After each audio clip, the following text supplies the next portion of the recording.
What is up, guys? My name is Logan Tremellen, and this is the Defying Odds podcast. Today, I have on a friend of mine, a client of ours, Jason Portnoy. He first got in business in 2009, where he founded a clothing brand called True Rivalry. He got that to 250 retail stores across North America. Then he actually decided he didn't want to do that anymore. He started JPort Media, which is now a seven-figure agency that has made $200 million in revenue profitably for its clients. He also has a coaching program. He has his own podcast called Perfectly Mentored, and he is a family man. So, Jason, thank you so much for coming on. Hey, thanks for having me. Appreciate Of course. it. Good being here. So, yeah, it's good to talk to you again. So let's go back to the beginning. In 2009, you were starting this clothing brand. Like, how did you initially get started? Like, what was intriguing about business and entrepreneurship to you? Was working at a job, absolutely hated it. Trouble with authority. I had to come in and work every day, but my boss was watching DVDs in their office. I'm like, this sucks. I don't want to do this anymore. Had no clue about entrepreneurship, never really wanted to be an entrepreneur, never really wanted to go into business. I just thought I'd have like a cool job. I thought I was actually gonna be a lawyer, went to law school, I applied, got into law school twice, rejected it and just never went. So I thought that was gonna be my career. Had no clue what I wanted to do. And so I had a dream about this like one t-shirt in sports. Like I was like, this is gonna be a cool t-shirt. And I was like, cool, I'm going to start a t-shirt brand. And I don't recommend people do this, but I quit my job and I'm like, I'm going to go start a t-shirt company. Usually people vet their idea out first, and I'm a big fan of that. Vet it out, see if there's a demand for it, then go quit your job or figure out what you want to do. Impulsive and young and stupid, and just thought, well, I hate authority. I hate my boss. I don't like this work. I'm just going to go quit and start a clothing brand. But it worked out. And the first go around was rough. Spent a lot of money, miserably. Failed. The brand. I had to go back and take another job for a little bit, and then I was like, no, you know what? I half-assed this. We're gonna do things right a little bit. Got in touch with Damon John. That's a whole story in itself. He mentored me, and then that second go around was what I needed. I was like, okay, I learned my lesson. Gonna go do things the right way, gonna go learn how to do things a little less impulsive, but still rely on my gut and get the guidance I need, and see if I can make this, see if I could have a go at this. And then you came to the conclusion that the clothing brand was not right for you. So how did you realize that wasn't what you wanted to do? I wasn't happy. I wish I could take all credit for it, but it was more my wife. My wife said, you're miserable. I asked you a question about business, and you shut down. Someone asks you a marketing question on how they grow their business, and you just start chatting their ears off for an hour. I was doing a lot of free lunches with people who saw what I did with my brand and wanted my help. I was getting very involved with Facebook ads at the time. That was very intriguing, and I loved that. But I think I fell in love with it a little bit too late, because if I would have probably 6 months earlier, I probably would have stayed and tried to use my marketing knowledge to continue to push through and take advantage of a new platform. But it was too late. I was already mentally checked out, and I made a decision that, happiness matters most. And I probably stayed in doing it a bit too long, worried about what other people would think. Why is he leaving? It must have failed. Oh, it must have been doing bad. Oh, he couldn't hack it. Oh, he couldn't do this. And I let all those voices keep me in a position that I didn't want to be in for way too long. And finally, the only voice I needed to hear, aside from my wife's, was my own. And I guess she helped it click inside me. And I was like, you know what? Forget this. And I said, I'm out. I remember I even wrote a blog post about why I was leaving, and I posted it on a time where I was going away for a weekend and didn't have like cell phone reception. So I just like shut down, and I was like, I don't care what anyone thinks. I'm going to come back. There's going to either be backlash on this, but the response was actually really, really cool. And that's how I even told my family and friends that I was leaving. It was through a blog post that the whole internet got to see. I just didn't want anyone to influence my decision. And I was confident where I was. And I just wanted to like just have my peace with it for a little bit. And so the only person who knew was really my wife. And then I decided I was cool. I was going to help other people grow their businesses. I have a marketing talent, and that's what I think I was meant to do on this planet for a bit. So this was a good stepping stone, got me to learn a lot. And at the end of the day, you got to follow what makes you happy. I've noticed in talking with you that you have a really good ability to ask simple yet intelligent questions. So this is a two-parter. Where did you learn or find those questions, or like learn how to ask yourself them? And what are some daily examples that you consistently ask yourself to keep yourself on track, to keep yourself in check? The second one, a really good question. I'll answer the first one. Just practice, right? You know, I have a podcast, so I get to interview people. But if you could go listen to the first episode of the podcast, I don't think you'd be giving me that compliment. I think you'd be like, man, dude, this is awful. I think you just get better, and you start to realize you treat it almost the same way you would like a sales call. You start asking questions, and you start developing a pattern, right? You start to know where things connect for people and where they don't. And most of us are all the same, and we just have a different story maybe to tell. But you know, human psychology is the same. So you start figuring it out, and how do I press on that point a little bit faster? How do I get to this a little bit faster? How do I not let this person ramble on? You know, how do I just get to the things I need to know right out of the gate? And I'm also a no BS person, right? So I don't like to sugarcoat. I don't like to make the whole small talk and ramble and like whole introductory. Just here's a question. Let's just get straight to it. And every sales call that I've ever been on was kind of the same way. I'd be like, look, if I could help you, like let's eliminate the whole sales pressure from this conversation. If I could help you, let's do it. If I can't, I'll say so. And you know, I think when people get on a sales call or they get on an interview, they think it's one way. Logan wants to be a client of mine. I'm going to see if he's a good fit to be a client of mine. But at the same time, I need to be a good fit for you too. So you're coming on that call saying, am I a good fit to you? And I'm coming on the call seeing if you're a good fit for me. At some point, we have to reconcile that difference because it's a different conversation. So if I could right out of the gate be like, look, at the end of this conversation, I'm going to make you an offer. So don't be surprised, but I'll only make it if I think I could help you. If we could understand that and agree with that now, and you just say, cool, we could get on. It doesn't have to be a pressure sales call. Let's just have a conversation. Mm-hmm. And, you know, you kind of go on that way. So I think I just practice is the answer. And questions I ask myself every single day. I don't really have many, like I journal a lot. So like the questions I ask myself are more just like, how am I feeling in certain areas of my life, like out of 10.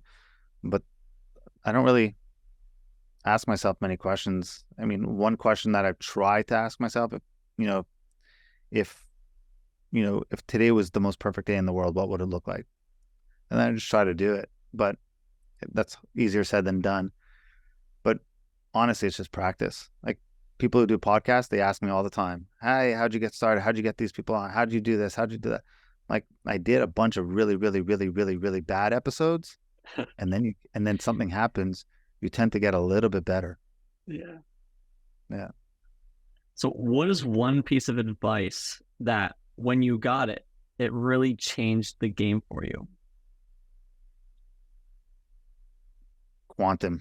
If you go study quantum physics and understand the way the world and universe works, it's going to sound really woo-woo, and I was very anti-woo-woo for a long time, up until maybe around a year and a half ago, and then I started getting really going down the rabbit hole. That's been a game changer. I wish I knew this a long time ago, that you design the life you want first, and then we build it.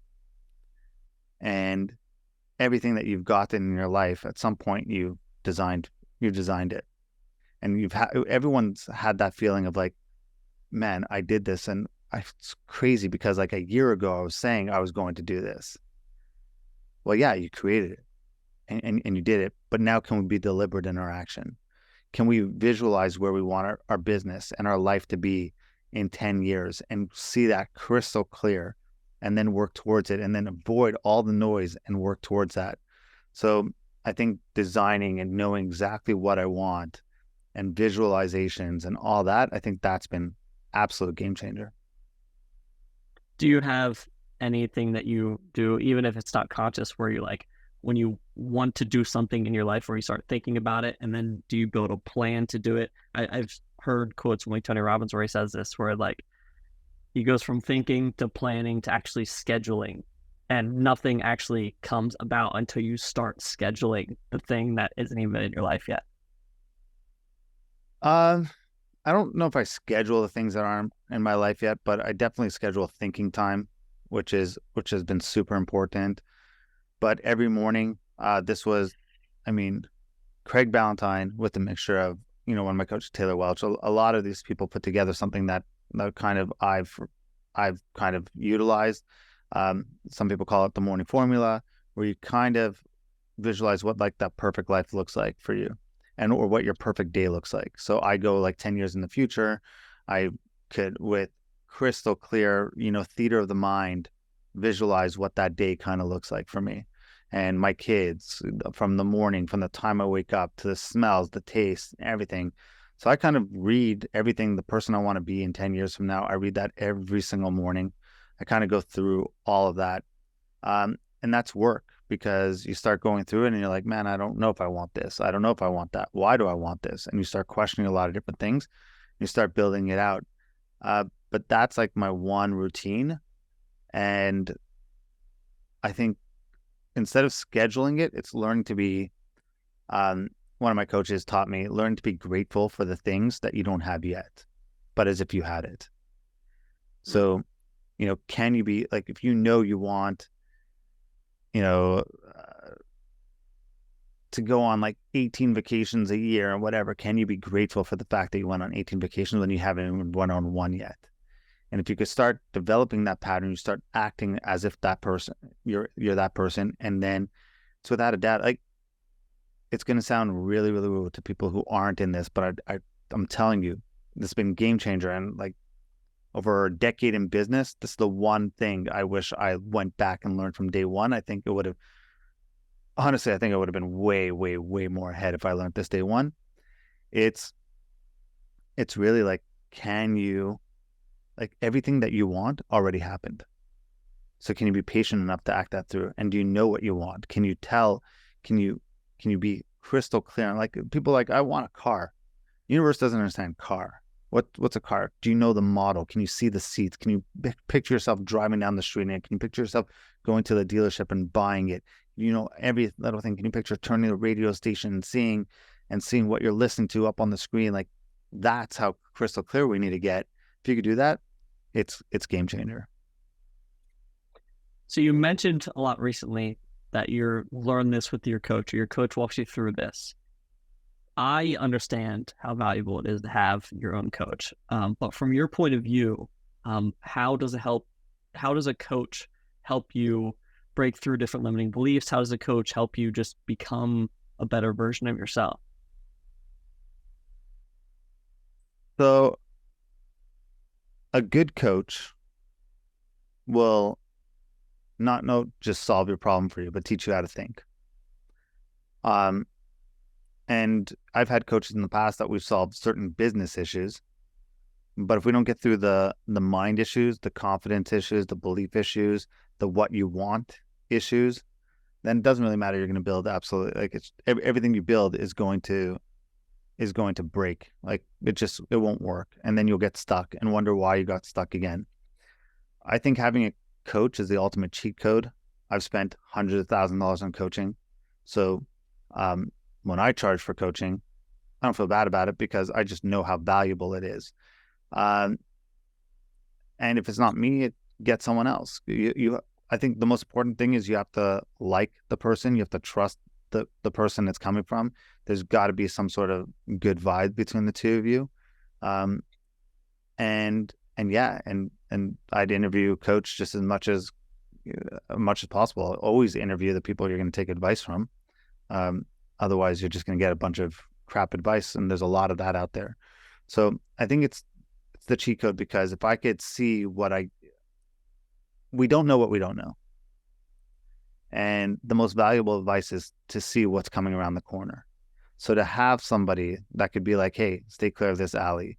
Oh, hey, by the way, you're going down a dark spot. That's not the right way. Get out of here, because if you go down this route, this is what's going to happen to you, and you don't want to go there. So I know you have that itch. Scratch it by doing this instead, and just keep you on point. And even from a confidence side of things, from a mindset side of things, it's important. But then I've had coaches who are like, hey, look, they've done like 300 million in revenue, and they're like, you want to get here? Here's the game plan. And so if I could pay to avoid years of doing it on my own, or banging my head against the wall, or people think, okay, I'm going to pay $10,000 for a coach. That's a lot of money. Trust me, you going at it alone, you can pay way more than $10,000 in mistakes. So if I could pay $10,000 to fast track that and ROI that money a lot faster, I'm all for it. I'll buy back time as much as possible. Jay Abraham calls that the dumb tax. He said you can pay somebody else to learn how to, cut decades into days, or you can pay the dumb tax yourself. It costed him hundreds of millions of dollars in dumb tax just from not paying somebody else how to learn and grow and develop faster. Yeah, and you're not just paying that person, right? That person hired coaches and paid $100,000 to their coaches. So like, someone's like, hey, I want to work with Jay Abraham. Well, if you can't afford Jay Abraham, who did Jay Abraham coach? Right? And go pay that person who's built their businesses, but also had Jay Abraham as a coach, because you're going to get their knowledge that they got from Jay Abraham. So anyone that I coach doesn't just get my point of view. They get it by me. I've spoken to some of the smartest people on the planet. I've hired some of the best coaches on the planet. I've paid the money. I've made the mistakes. They're getting all that. So when you get a coach, you're getting the experience and the wisdom that they've paid lots of money to go get. I mean, if you're debating whether a coach or not, I'd just go find someone who's successful, that that's really, really successful, and ask them if they've ever had a coach. And the answer is most likely going to be yes. And so, I mean, there's your answer. If you're like, I don't know if I should get a coach, I don't think having a coach is worth it. Michael Jordan has a coach. Lady Gaga has a vocal coach, right? Lady Gaga has a vocal coach. Imagine being that vocal coach. Like, I'm going to teach Lady Gaga how to sing. Like, one of the best voices on the planet has a vocal coach, right? Like, everyone, Michael Jordan, like, what are you going to teach Michael Jordan? Right? Like, from a basketball point, has a coach. They all do. And if you're a professional athlete, you have multiple, right? You have your coach on the team, you have your trainer, you have a mindset coach, you have all these different people. So, I mean, I think we're past the point of debating whether a coach is a necessity or not, or important enough to invest in. If you're still on the fence and you don't know, and you're stuck, that's why you're stuck. If you could go back and talk to your younger self, what is one thing that you would say?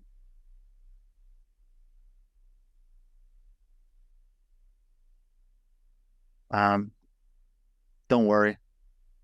Don't worry, it all works out. It's all going to be good. I think we have so much fear and we don't take chances, especially when we're younger. I mean, man, I wish I could go back to my teens and 20s and take just more chances. Like, you're 20 listening right now and you're like, should I go over to that girl? Should I go over to that guy? Should I ask them out? What if they say no? This isn't a fear of mine, because I think I found a really, really great partner. So I don't have this regret, but it's the best example that someone gave me a long time ago. It's like, what would you rather, get rejected by that like girl, or spend the rest of your life wondering if that girl was the one that got away and you never had your opportunity, and what your life could have been? Like, we fear rejection, but I think the fear of rejection, or the fear of doing something, is actually worse than the fear itself a lot of times. So, like, I use this for everything I do. You're going to jump into a cold plunge, for example. You could sit, put your foot in, debate, and talk yourself out of a million different things, or you could just shut up and jump in. You're going to go in anyways. So why go through the mental exercise and the anguish? You're going to go in. You're going to go do it. Just go do it. So I tell myself, don't worry. Like, it doesn't matter. It doesn't matter. Just go do it. Like, just take those extra chances, roll the dice. Like, stop worrying about how everything's going to end up. It's all going to work out. Next, I want to ask you about how you keep your personal and work life separate. So like, what are some of the rules, some of the boundaries, some of the beliefs you have around a healthy work-life balance? I'll preface this with saying that I'm not perfect, and I'm like every entrepreneur trying to figure out the best ways, and I make mistakes, and sometimes it bleeds over into each one. My belief is that my work life isn't my personal life. I think a lot of entrepreneurs, they carry their work problems back into their personal life, or their self-worth is wrapped up into their work. A client leaves them, they feel worthless as a person. It takes a lot of work to realize, but like a client paid you $50,000 or they walked out on you, doesn't matter. It doesn't affect me as a person. I go home to an amazing wife and 3 kids. Like, my life goes on. It has nothing to do with my personal worth. And I think a lot of people mix that up.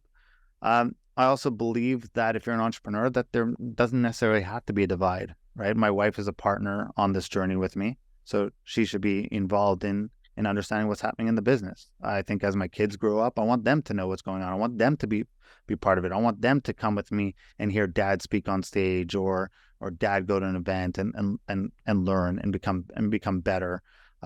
Any coach I have to like benefit from that as well. So I think they're part of it. So I don't think there has to be a complete divide, but clients usually don't have my cell phone number. We try to keep that in Slack. I don't really answer emails. Like, everything's in Slack. I have an assistant who manages my email for me. So even now in Slack, I check like 3 times a day. If it's important and gets flagged to me, my team knows how to reach me.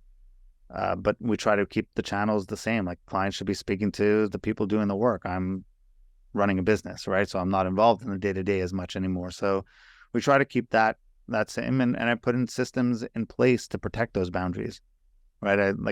If you can't do it, and I know that's a weakness of mine, that at 7 p.m. I'm going to want to check what's going on.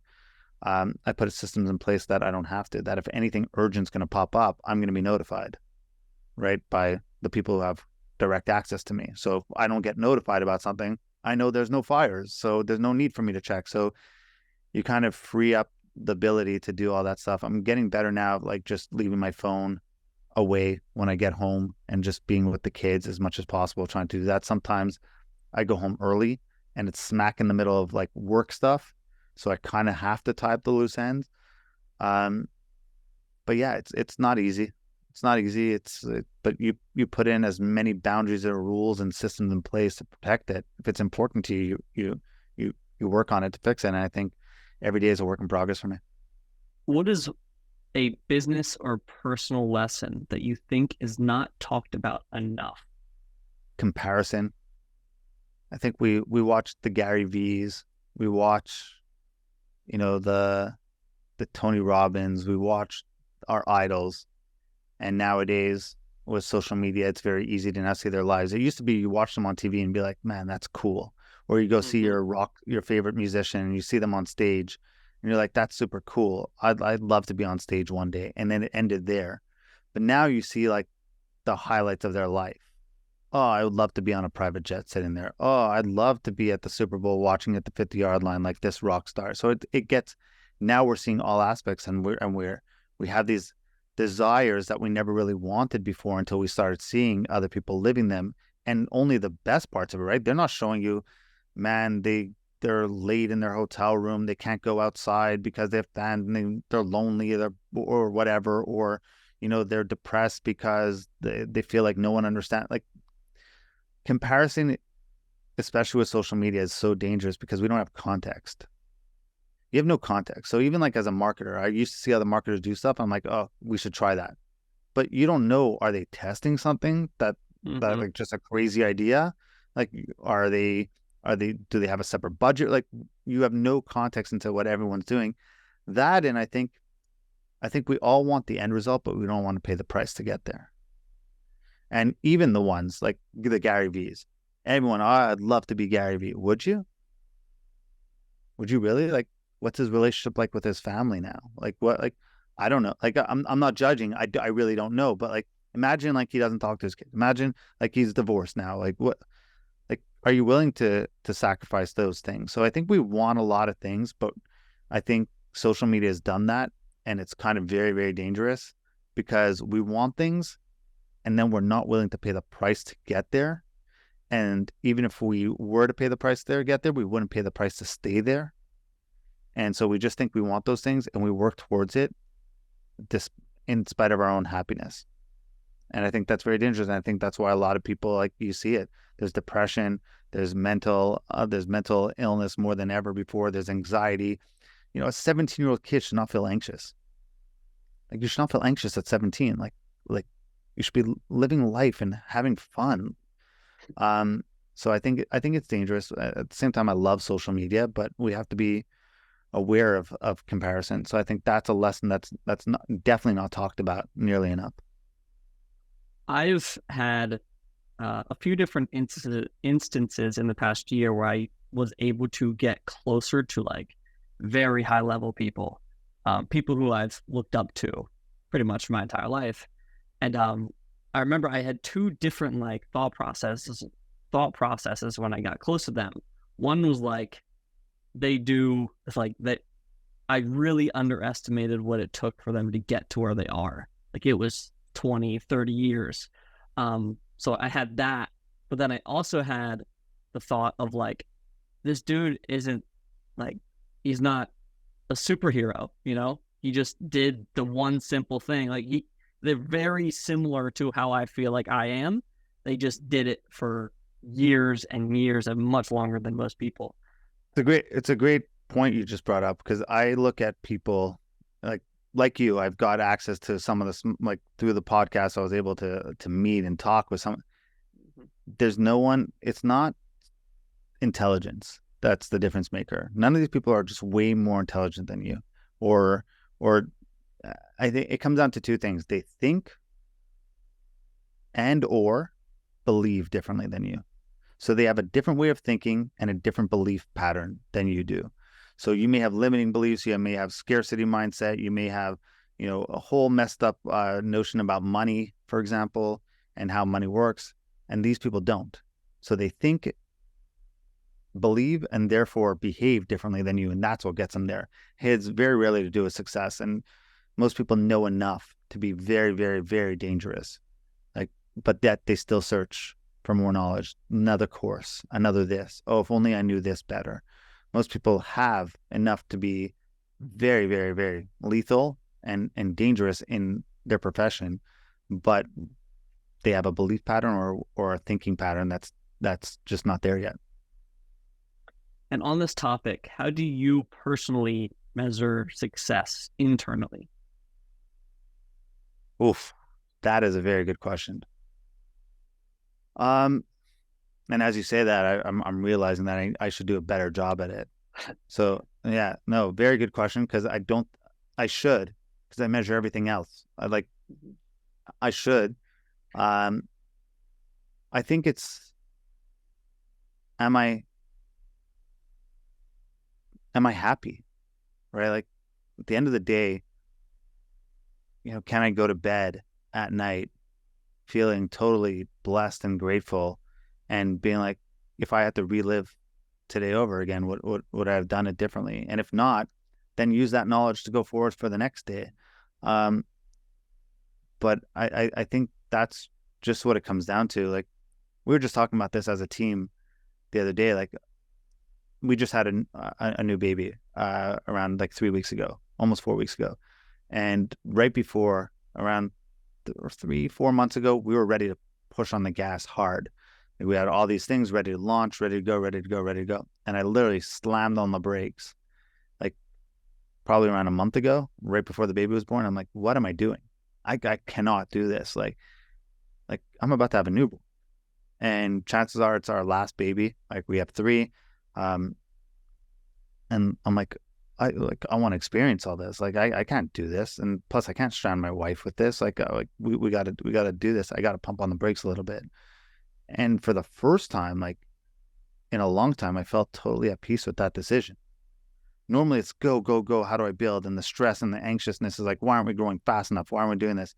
But like, imagine like always having that feeling. Then all of a sudden when you're like, I know I'm actually going to just take a moment and I'm actually going to slow everything down. And now you're like, wait, everything you were complaining about for the last year and a half, you were ready to solve. And now you're going to not do it, but now you're at total peace with it. So I think we start to understand in our own calibration a little bit better as we get older, as we get better, as we get more experience, that like, that makes me happy. So did we sign 3 new clients today? No. Is it because, I left at 12 p.m. to go spend the day with my newborn if I wanted to? What's more important to me, right? I rather do that. So I'm okay with it. I live with the decision. So I think just if we could measure our own internal happiness, and again, can I go to bed knowing that I did the right thing at the right time, or knowing I did the right thing based off my own beliefs, and it's the only way I could choose to live right now. So I'm sorry I don't have a better answer for you, but it's something I definitely need to get better at measuring myself, because we measure everything in our business. And you're right. I think the lesson from that question is I don't think we do enough to measure, the thing that really matters, which is our personal life. Yeah. And to touch on that, I think right now my business is doing the best it's ever had. But I remember the time when I was the happiest in my life. It was when I was the least focused on growing the business. This was like 3 years ago after I had a bunch of health issues happen. And I actually had an ostomy bag. So my intestine was all messed up. I just had intestine surgery and I was going to the bathroom through a bag. And my only focus throughout this, it was probably like a 6-long period. My only focus was to wake up and make progress in my health, because I was really, really sick. So I remember like every day I would wake up at 6 a.m. and go on a run every single day. That's all I did. And I was just so incredibly happy. And there was like nothing else I was focused on besides getting better with my health, like making my body better. And now I have less health problems, a lot less health problems. I'm healthier than ever. The business is growing better than ever. And I don't have that level of happiness that I had back then. No, but you're right with the health thing. And like, if you didn't get better, there would be no business. Yeah. So, but then we get so entrenched with the business that we forget. Like, we think one thing has to be sacrificed, but we don't. We build the business based off the life we want, not the life around the business we want. So I think that's a very important distinction. And I think everyone, if they design what they want their life to look like, and then say, cool, how do I build a business that gets me that? They'll realize, oh, I don't need $1 billion business. Oh, I don't need to do 400 million revenue.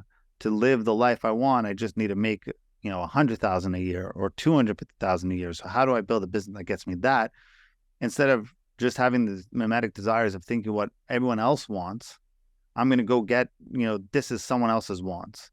They watch it goes back to social media, goes back to comparison. You take the wants based off the person you're following. They want to do this, so I think I should want to do this. They want a Rolex, so I think I should want a Rolex. They want a Lamborghini, I think I should want a Lamborghini. They fly private, I should want to fly private. Versus if they just step back and be like, life I want, perfect life. What does that look like? Cool. Now let's build a business that supports that. And then they start realizing that, like, doesn't matter. Client fires you, doesn't matter. Still living in your life. New client comes. What should I pitch? Well, you know what you need to pitch. You know what you should say yes to. You know what you should say no to, because it's all planned out. Mm-hmm.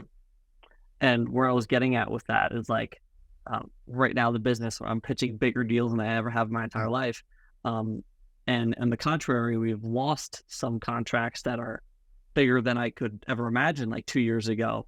And it doesn't bother me at all. Like I'm pitching much bigger deals. And if it doesn't go through, I'm like, that's one side of the spectrum. I'm like, that is a big chunk of change. But at the same Yep. time, I'm like, I know that even if we would have landed this, it's not like crazy exciting to me because I get my happiness and joy elsewhere. And what are you gonna have to do to earn that big amount? Like, what are you like? Everyone's like, oh, I want to close the $400,000 deal. Do you? Like, you don't know the bureaucracy that goes through a lot of those big deals. You don't know the time. The more money, like they, like, actually, that's not really true because I think the less money they pay you, the bigger headaches. But the more money they pay you, Yeah. less headaches.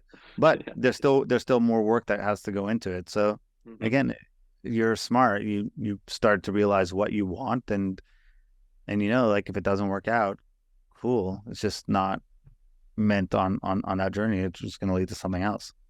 Yeah.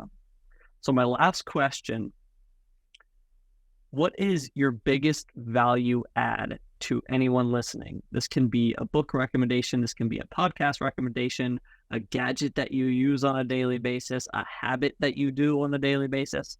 What is your biggest value add, your biggest thing that people should actually execute on if they're listening to this?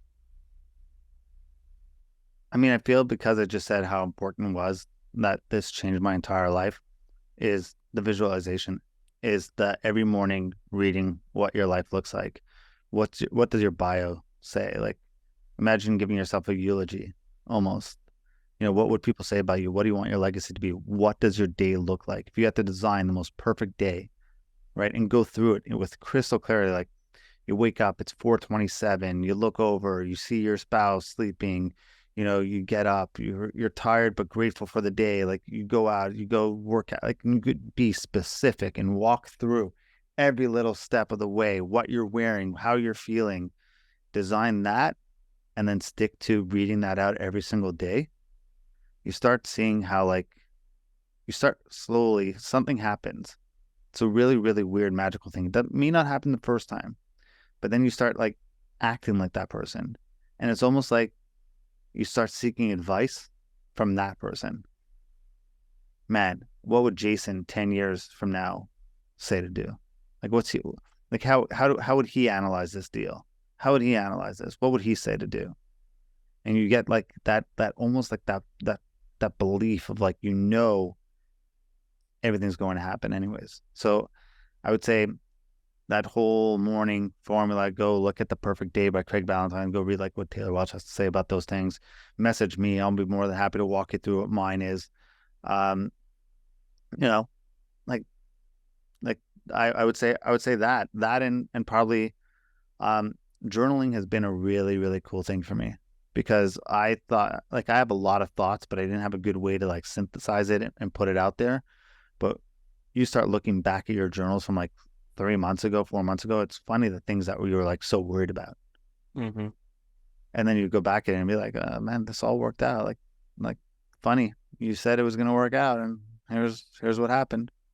Yeah. I love looking back at I have a ton of journals just filled with daily thoughts, questions, whatever. I love looking back and like seeing the things that I was doing a year ago. And I'm like, Yeah. even just a year ago, I had no idea what I was doing. Like, I feel Yeah. like I learned so quick that like 3 months ago, 6 months ago, there's just some things that I thought were big deals that now it's like just something I do every day. Yeah. And it's only going to get better, right? That you're going to be looking Yeah. at like, and you're going to be like, man, we just pitched this crazy big deal. And in 3 years from now, you're going to be like, that was a crazy big deal. Like Yeah. that's what I thought a big deal was. Like, man, I'm so off. Yeah. But in the moment, it's fun, and I think it's great to look back to from a perspective side of things. So when you're down, you look back at like where you were like 6 months ago, what you were complaining about, and you're like, man, perspective. Awesome. Well, that's all I have. Do you want to give yourself a little plug? Sure. I mean, if you like what you hear and you want to work together, whether it's we run ads for you or you're looking for help to grow your business, from a coaching side, from a consulting side, JPortnoy.com is the easiest place. Plus, I put out a ton of stuff for free on social media. So head on over to social media at Jason Portnoy on most channels or my podcast, Perfectly Mentored. and I'll put all of the links for that stuff below. Thank you, Jason. Thank you so much for coming on. Thanks for taking the Oh time. man, my pleasure. Thanks for having me.